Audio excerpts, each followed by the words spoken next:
Amados hermanos, hoy es día de estudio bíblico, es martes. Hoy vamos a empezar a estudiar la carta de Santiago, pero no de Santiago apóstol, sino de Santiago, el hermano del Señor, porque esta es una de las primeras cartas que se escribieron del Nuevo Testamento y damos gracias al Señor por ella.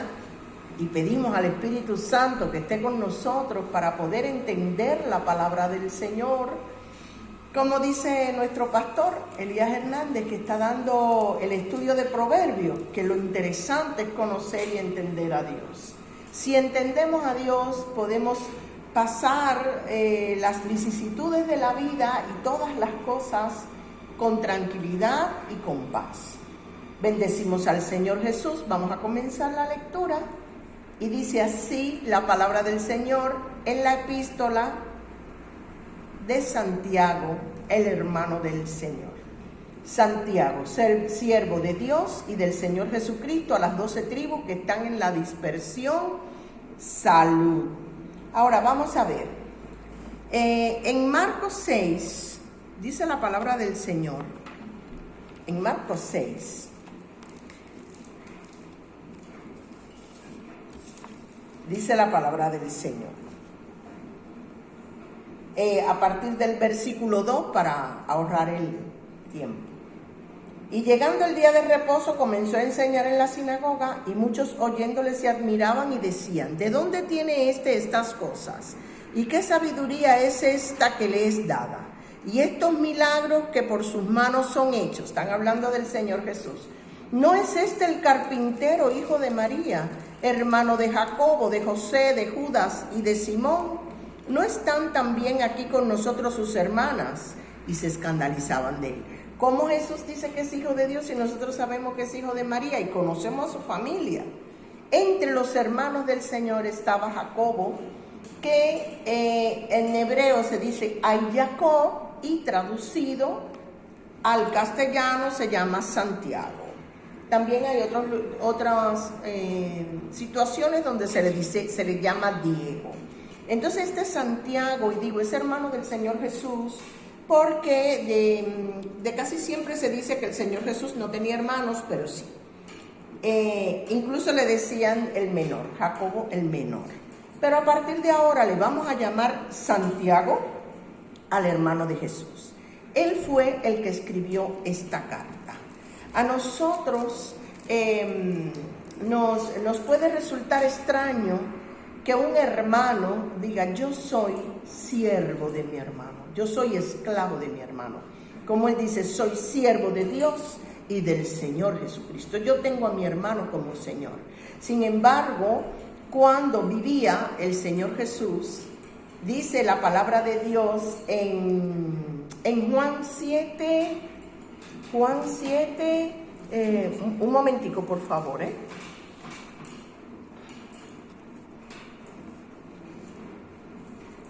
Dice la palabra del Señor, pero dice así, a partir del verso 5, vamos a leer desde el 1 de Juan 7. Después de estas cosas andaba Jesús en Galilea, pues no querían andar en Judea, porque los judíos procuraban matarle.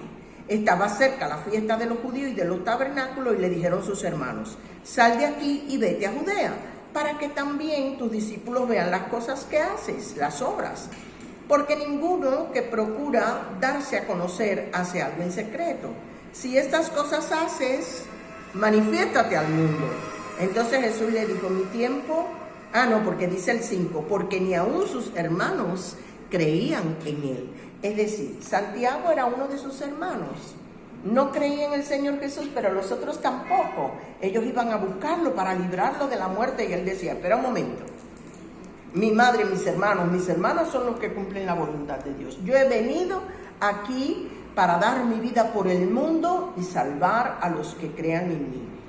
Ustedes, si no creen esto, ustedes pueden irse.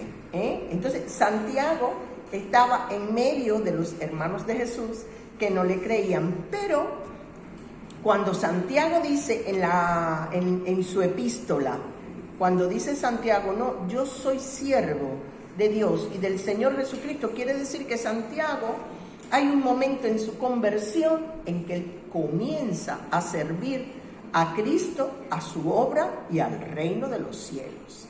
Santiago dice, yo soy siervo de Dios y del Señor Jesucristo. Él está sirviendo. ¿Dónde servía Santiago? Porque Santiago se convierte al Señor cuando el Señor Jesús resucita, cuando él ve la ascensión, cuando ve estas manifestaciones tan grandes que tuvo de Jesús, él se convierte totalmente en una conversión total y genuina a su hermano y empieza a servirle. Pero empieza a servirle de tal forma que los apóstoles lo recibieron junto con ellos. Él trabajaba en la sinagoga de Jerusalén. Allí él trabajaba, en Israel, en la sinagoga. Esto nosotros lo podemos ver en Gálatas. Gálatas 1, déjame ver, el Señor dice. En Gálatas 1, vamos a ver, a partir del verso 18.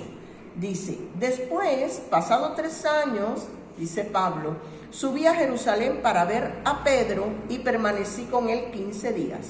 Y no vi a ningún otro de los apóstoles, sino a Jacobo, el hermano del Señor. Es decir, Santiago, el hermano de Jesús, estaba con Pedro allí en la sinagoga, porque los otros apóstoles estarían predicando. Incluso cuando Pedro salía a predicar, Santiago era el que se quedaba responsable sirviendo allí en Jerusalén. Esto también lo dice en el 2, Gálatas 2, el verso 6, dice así. Pero de los que tenían reputación de ser algo, es decir, de tener esa fe y de ser los jefes allí de la cristiandad, dice, los que tenían reputación de ser algo, lo que hayan sido en otro tiempo, nada me importa, Dios no hace acepción de personas, ni a mí, pues los de la reputación, nada nuevo me comunicaron. Es decir, Santiago gozaba de la reputación en Israel, de la reputación en Jerusalén, de la reputación en la sinagoga. Y dice Pablo algo que me encanta, lo que hayan sido en otro tiempo, nada me importa. Hay personas que no dejan que muera el pasado, y mucho menos si el pasado es de los hermanos.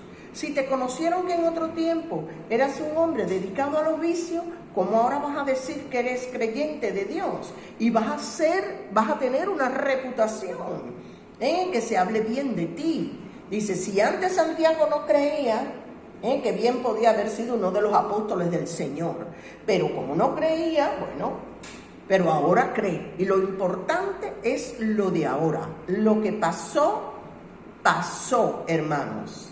Cuando el pasado ha muerto para uno y uno tiene una nueva vida en el Señor, es indigno de verdad estar recordando el pasado de una persona. No es que antes era prostituta y ahora dice que cree en Dios. No, y no solamente que cree, sino que sirve y que tiene una reputación en el Señor. No, antes él era un borracho, antes él era de una mafia y ahora dice, como Nicky Cruz, cuando yo me convertí, que era un chico de una mafia que se había convertido al Señor, y entonces permanecen recordándole a uno el pasado, lo que uno fue. No, este era homosexual antes, y eso no se quita todo. Jesucristo, su sangre borra todo. Y dice que si tu pecado es tan rojo como esto que tengo aquí al lado, como la grana, como blanca lana, quedará emblanquecido con la sangre del Señor Jesús.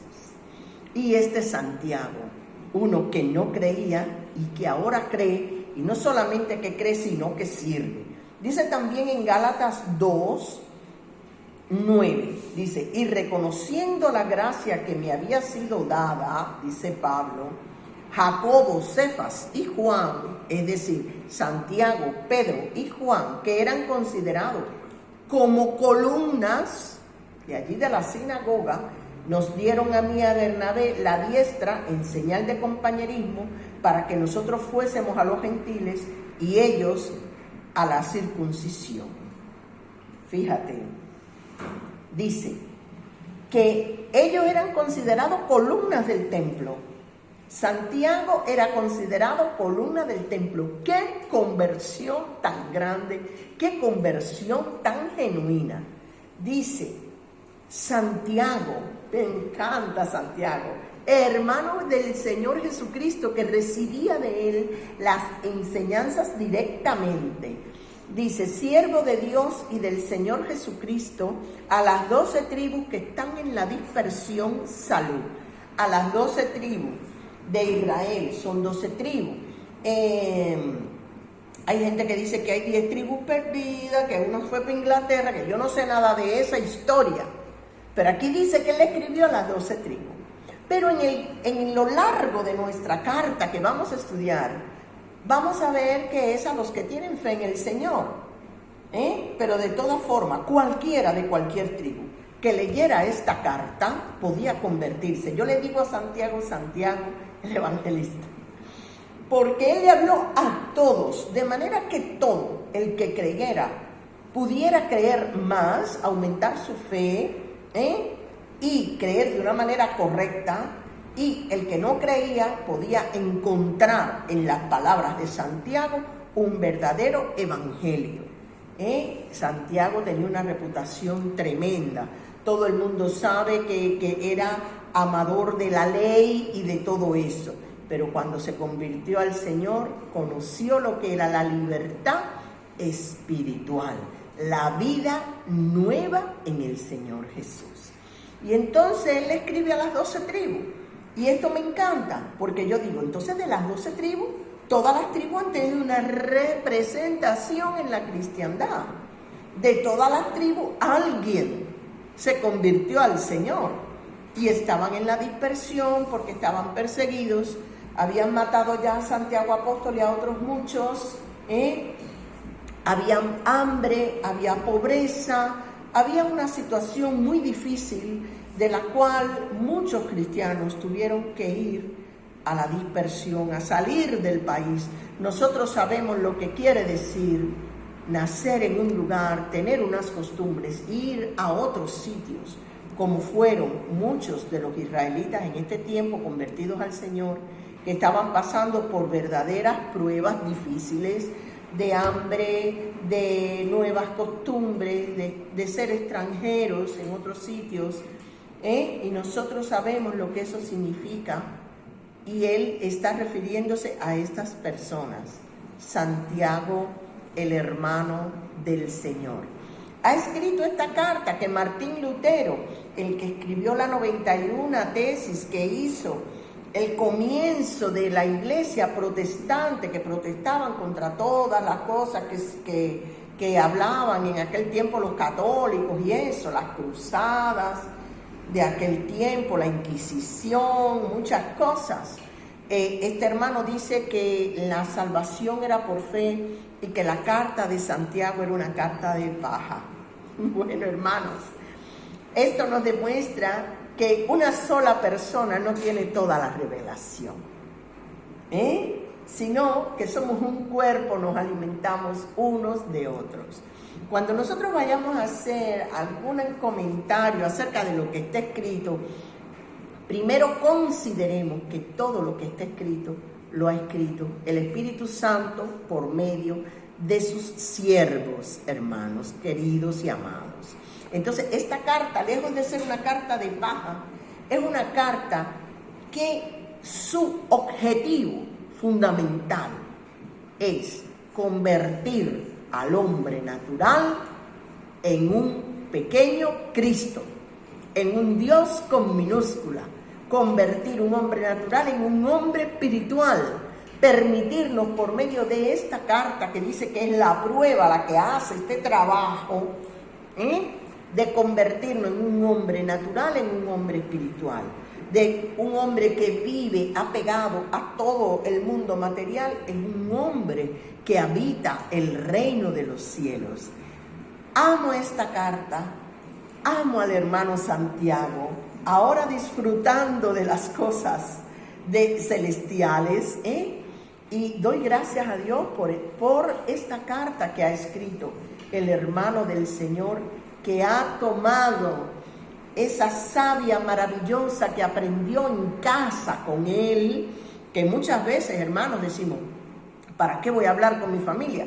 Si mi familia no me atiende, mis hijos no hacen caso ni nada. Hermanos, sí. Llega un momento en que la palabra, que es como una espada que penetra hasta los tuétanos, hermanos, que se mete hasta el espíritu y hasta el alma, trae todo lo que hemos aprendido y lo trae al momento que estamos viviendo. Y en ese momento, esa palabra que uno cree que los demás no oyen, cobra vida.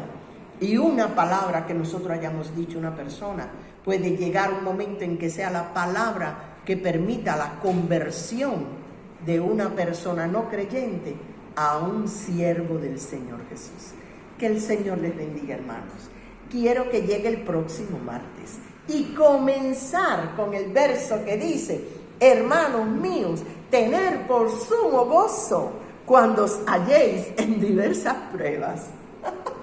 Hermano, gócese, gócese. Eso lo vamos a aprender en el próximo estudio. Que el Señor les bendiga. Les amo, les abrazo en el nombre de Jesús.